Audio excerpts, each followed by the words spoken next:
Hi, everyone.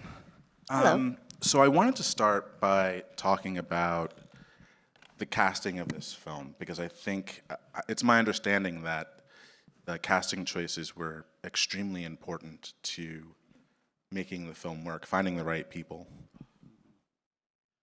Well, first let me say, Breathless didn't play at the New York Film Festival, famously. I'm sorry, I wasn't here, but I'm sorry. Did you not program it? No, but there's a good excuse. The festival was 2 years from being created, so. Richard Godard made up for lost time in the 60s. I think he had 13 films play in the 60s, and then for decades on. So it was a very special relationship. So I kind of feel that being here with this film and related to this festival. I just want to say that.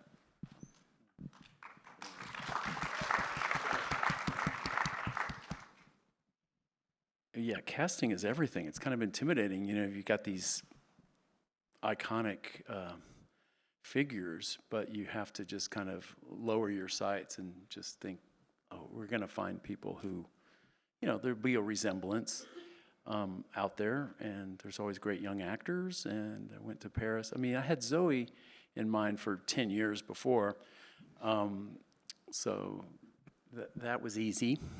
But everybody else was, I had a great casting director I worked with for 6 months or so in Paris, and you just have to believe they're out there, I always say the gene pool kicks out people who look, there'll be resemblance, but it's just getting the right personalities, and when you meet them, you know them. And anyway, they have their own stories of how they came to be in the movie, but I felt very blessed. There's always great actors everywhere. It was just fun to have a big ensemble with a lot of parts available to young actors who really appreciated the opportunity and jumped in with everything they had, and it meant a lot to everybody working on it to try to get it right, so. Well, and part of the reason I was curious about the casting in the first place was because I think what's really fun about this film is that you are also interested in capturing just the sense of creative fervent of the moment. Like, this is such a good example of a film that makes the past feel modern, and I think part of that is that, and I wondered if, as the actors as well, if you could talk to us about just not being wholly or simply nostalgic, but reminding us that these were young, excited, complicated cinephiles, a Godard who is a little insecure, actors who are extremely smart, but everyone just wanting to improvise, wanting to create. That seems like a difficult thing to capture in a film, to make it feel as creative, to make it feel as fervent. Well, that was the conceit of the movie, to make it feel like a film made in 1959. So it's not really a nostalgic piece looking back. I wanted it to feel like of its moment, and that sort of translated to everybody. I said, well, you're not an icon. No one knows who you are. You're not, bring everybody back to earth and in their moment. You're just a bunch of young people excited about what you're doing, probably not with a lot of great expectations. What's the chance that the film you're working on might not be any good? That's not the, but you're just happy to have the opportunity. And it's a portrait of a community too, like I said earlier. It's like, just a bunch of film-loving people who have their opportunity, Well, what just came to mind is Rick is a very different filmmaker from Godard in terms of their methodology. I think, definitely. But they share they're deeply, creatively, they make what they want to make, not what other people want them to make. And they share that I think that synergy, and I do feel that he would like this and he would approve of you being the director. But Rick was super, super intentional in our rehearsal process, which was pretty much the same amount of time as our shooting as well. He wrote a rehearsal manifesto, and there was a lot in there, but one of the main parts of it was to make it very clear to the entire cast that we were not going to make this movie the way that Breathless was made. He was spontaneous, and it was a lot of improv, and it was a lot of his creative experience was his. We're not going to do it that way. We are going to work really hard. We are going to research. We are going to try everything out, throw it all against the wall and see what sticks in rehearsal. And then on set, we know what we're doing. We have a job and we know how to do it. And it was really wonderful for everyone to feel like they were on the same page on day one. And he was very, yeah. Yeah, because we were kind of going for that spontaneous feel, but we had to create that. Just the way Yeah. the crew, like, they could show up and shoot on a sidewalk, and they didn't have an art department, costume department, sound department. You know, it was like the Breathless crew looked like a student film, if that. So, but we couldn't just do that. We had to recreate everything. But performance-wise, what we're recreating is that feel of spontaneity, but only through a lot of rehearsal and hopefully them feeling comfortable enough to feel like it's on the fly, but it really isn't, you know. Well, I as actors, I wonder, I mean, there has to be something sort of intimidating about playing not just well-known icons, but specifically screen icons. And I mean, someone like Godard, who is also a screen icon in front of the camera and behind the camera, but people who are very familiar to us, who are kind of hardened into the cinematic imagination as people that we associate with this entire cinematic movement. I'm not an actor, but I would imagine if I were, that would sort of scare me, actually. Like, to be, like, my role is Jean-Paul Belmondo. Like, how do you... and with the particular essences of that guy, but capturing him in a time and in a place that you know, is very early and interesting. I would love to hear more about that. First of all, I had the chance to not know this guy before the cast. So I was like, okay, I'm gonna discover it with this movie. So I didn't add like this feeling, it's scary, because I just know he was an icon in France, but I didn't understand how much he was an icon. So I was scared after the casting, but not before. But that's what made him perfect. He's like, hey, whatever, you know. So that very Belmondo-esque, to not be intimidated. And I think there are a lot of similarities between Breathless and Nouvelle Vague, because all the actors in Nouvelle Vague, it was our first movie, and I think we were all excited, just as all the people who were working on Breathless. So it was more exciting than scary. And the manifesto for it was just like, okay, relax, you're not playing the icon, you're just playing young people who just want to have fun. So let's have fun together. What excites you, Rick, about not the French New Wave writ large, but about making a film about a young, untested, like vibrant, full of ideas, too many ideas filmmaker? What excites you about, as someone who is not a new filmmaker, like what excites you about re-entering into? It was fun to go back to, like, you know, they say that we're a beginner's mind, you know. I felt I was, when I was making this film, I felt I was 28, kind of making my first film again. But when you do that, you also have this kind of confidence, and you're so excited and exhilarated at the opportunity, but then you're also kind of scared and insecure, and you don't know what you don't know. You have this bedrock of insecurity that just makes you work hard. So this time, I think that mindset of, oh, I'm making a film for the first time. I really was able to kind of go back to that. But instead of insecurity, I had really a bedrock of confidence. You know, I'd seen the film in my head many years before, and I felt I knew it, so I kind of had a feeling, the methodology to pull it off. So it was kind of the best of both worlds. But to go back, and I was erasing my own history, all the films after, like, say, my first, but then I was also erasing cinema history, too. I was trying to go back to how films were shot then, how they looked. Everything else was an erasure of that. So, yeah, that was just kind of what the film needed, I think, but what my own process. But, you know, I had my own first film where I know what that's like to, I'm talking about Slacker that came out in '91, but when I shot that in '89, I was like, you know, I didn't have a script. Everybody's looking at me. You could tell they're just kind of like, you know, do you know what you're doing? You know, it's intimidating. So, you know, everybody's looking at you, but you love the opportunity, but you're also yeah, it's precarious. So I that was very available to me, and I think it's the same with every first-time filmmaker. You know, that confidence, that swagger he had, and Guillaume certainly had that swagger. But there's also this, you know, he might be covering up a lot there too with the quotes and the film theory and all his stuff. I mean, you can kind of laugh at him a little bit too. He might be a little full of it, but he's, you know, he's also, there's a revolution going on too, you know. Yeah, Guillaume, I really wanted to ask you about that because what I really, really like about your take on Godard is that I think you nail perfectly exactly this balance of the genius, I think, is there, but there are all these other tensions. There are all these other parts of his personality, like I'm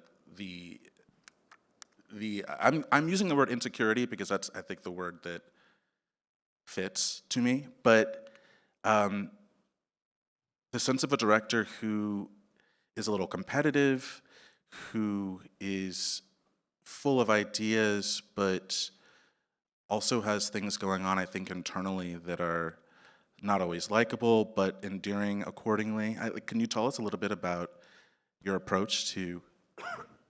Yeah, so on this part, Godard used to tell anybody who wouldn't be like to hear him that he was a genius and that he is going to explode the rules and make new movies and that he's going to blow everyone with his art. But he didn't prove it already because he has made only short movies, so everybody's looking down at him.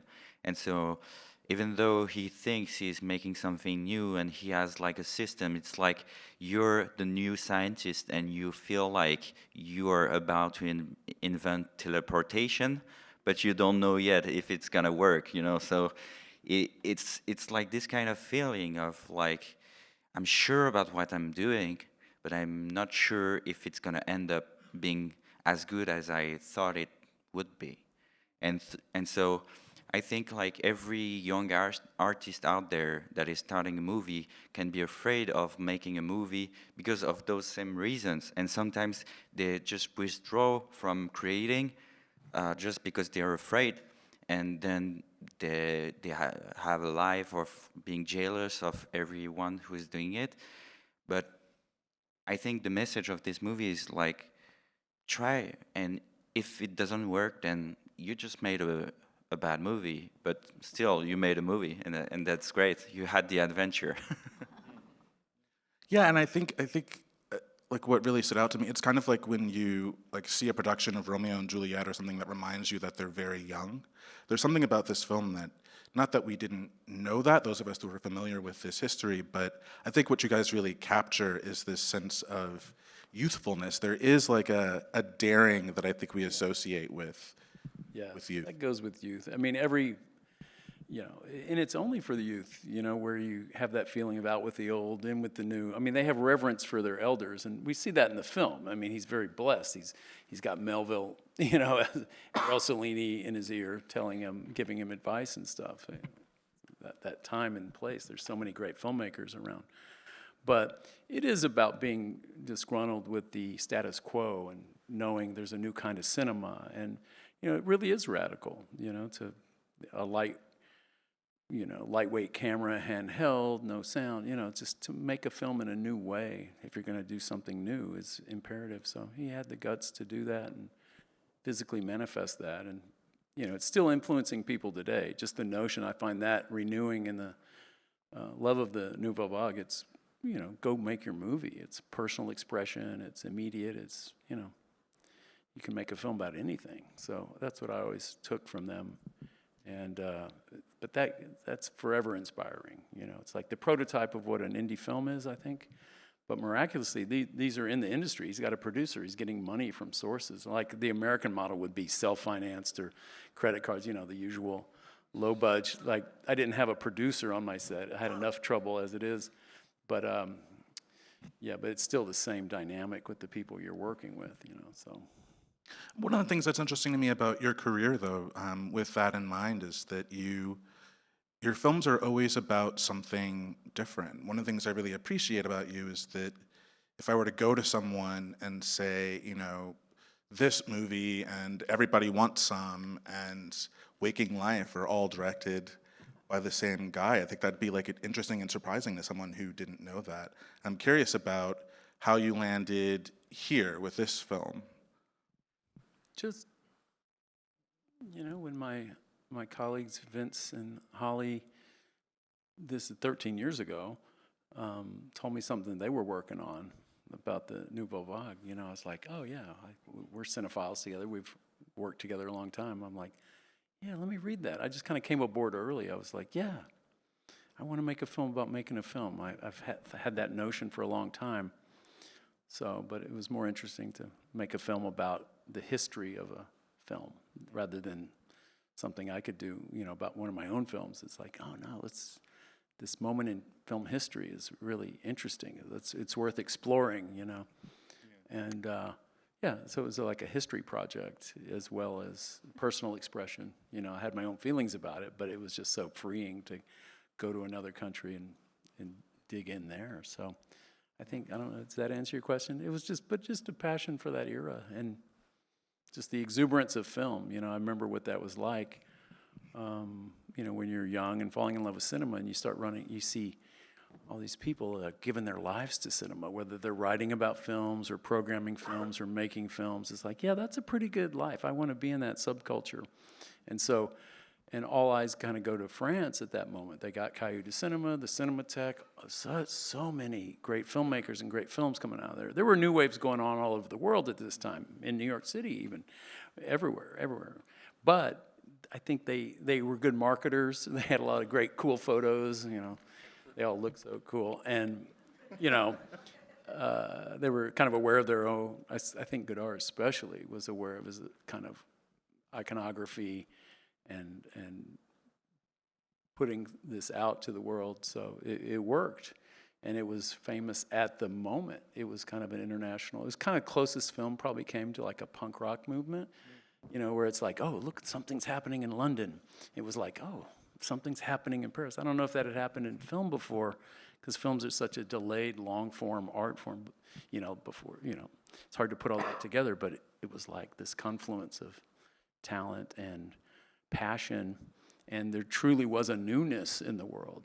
They were making films a new way. It was just a new era in all art forms, but film was kind of there, and, it was inspiring everyone, so still is.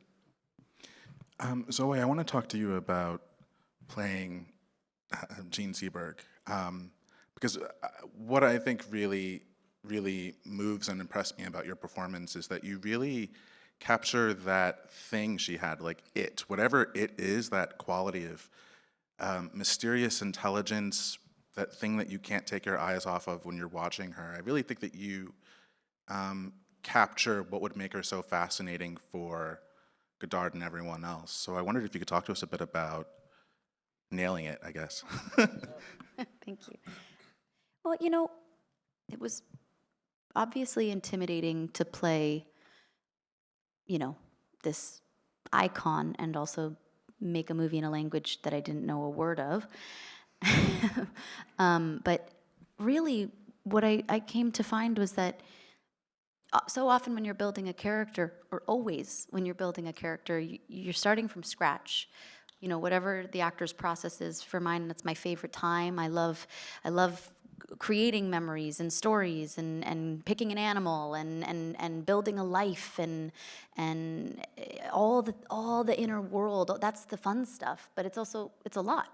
And sometimes you don't know which direction to go in. And when you're playing a real person, you have this foundation. You have you have things to play with, and then you fill in the gaps.